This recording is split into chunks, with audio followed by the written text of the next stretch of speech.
नमस्ते फ्रेंड्स, सुमा किचन में आप सबका बहुत बहुत स्वागत है। तो आज हम बनाएंगे सहजन की साग की भुजिया। तो फ्रेंड्स, साग भाजा भी बोल सकते हो, साग का भुजिया भी बोल सकते हो। आज की रेसिपी स्टार्ट करते हैं फ्रेंड्स। तो फ्रेंड्स देखिए, हम यहाँ पे लिए है सहजन की साग। तो मम्मी और भाभी बैठ गए साग चुनने के लिए, और देखिए कितना सारा हमने फ्रेश साग लिया है सहजन का। तो आज इसी का ही रेसिपी बनाएंगे। আমাদের শাক কাটা হয়ে গেছে। আমি ধুয়ে নিয়ে আসি পুকুর পাড় থেকে। জানেন তো বন্ধুরা, আমাদের এখানে গ্রামে বড় বড় পুকুর আছে। ভালো করে শাকটাকে ধুয়ে নিয়ে আসি।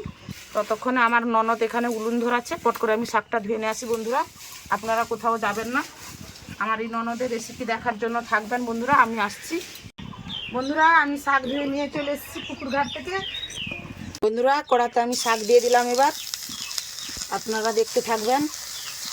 কড়াতে শাক দিয়ে দিলাম কড়াইতে। এবার পরিমাণ মতো লবণ দিয়ে দিলাম। দেখুন বন্ধুরা, ঢাকনা দিয়ে দিলাম। 1 মিনিট মতন ঢাকনা থাকলো এখানে। দেখুন বন্ধুরা, এবার ঢাকনা আমি খুলে নিলাম। শাক সিদ্ধ হয়ে গেছে। দেখুন বন্ধুরা, কত সুন্দর শাকটা সিদ্ধ হয়েছে। দেখুন দেখুন, আপনারা ভালো করে দেখুন, কত নরম তুলতুলে শাক হয়েছে। দেখুন। तो अभी साग को हम छान लेंगे फ्रेंड्स। বন্ধুরা, তেল দিয়ে দিয়েছি, কাঁচা লঙ্কা দিয়ে দিয়েছি কড়াইয়ের মধ্যে। একবার নেড়ে চেড়ে ভালো করে আমি কাঁচা লঙ্কাগুলোকে পাকিয়ে নিব।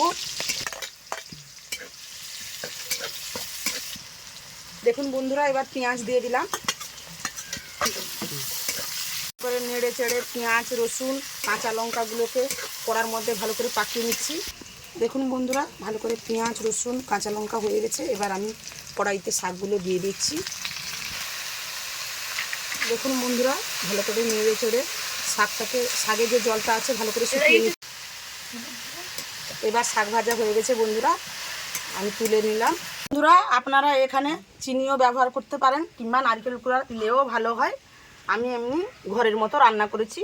দেখ দেখ সোমা, কত সুন্দর তুলতুলে নরম শাক। দেখ, খা খা বাবু, দেখ কত সুন্দর শাক ভাজাটা হয়েছে। খেয়ে দেখ, দেখ কত সুন্দর শাক ভাজাটা হয়েছে। দেখ দেখ, পিছিয়ে এনেছিল খালপাড় থেকে। দেখ কত ভালো হয়েছে।